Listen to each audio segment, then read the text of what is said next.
السلام عليكم ورحمة الله وبركاته. مركز الفني خدمة ديزل لإصلاح وضبط ترمبات ورشاشات. تعالوا مع بعض يا جماعة. دي كانت النهاردة دي الدبابة جاية لنا هي تعديل والحمد لله الله أكبر. دي وحش تكون شبرا خيمة. أه ما أنا بقول لهم وحش تكون شبرا خيمة إيه. تمام. معانا بقى اخواتنا كده كانوا جايبين لنا العربية الله أكبر، يعني كانت دخنة وقلة سحب ومشي مفيش. هات يا ابني. جايين من العربية دي من الفيوم، بلد الغاليين. طبعا زي ما انتم شايفين كده عربيه دايره اهي، تمسك كده لف بسرعه، لف بسرعه.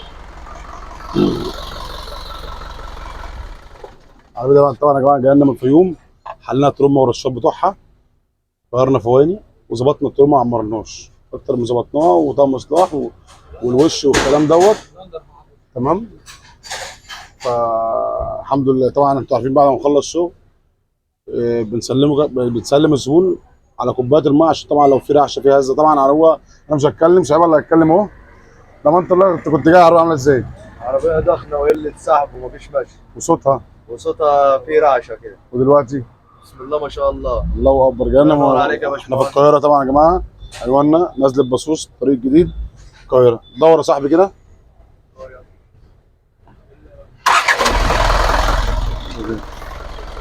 ادي كوبايه المعربه دايره ايه.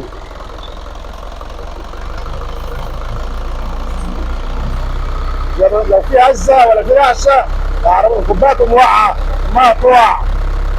احنا بنخلص يا جماعه بنسلم العربيه على كوبايه الميه، على اساس لو شغلنا في مشكله يبان.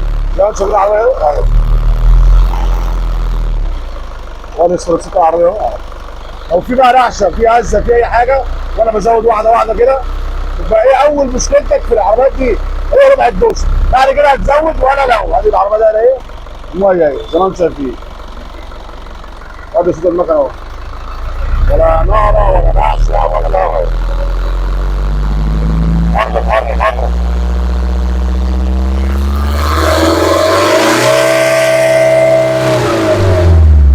عليها دوسه رجعت ولا برجلت ولا هزت. طبعا مشكله الجامبو لو الترومبه خلصانه، عشان تعرف ترومبتك حلوه ولا وحشه الجامبو من غير ما تحلها. انت عشان تعرف ترومبتك حلوه ولا وحشه ما تدورش تاني.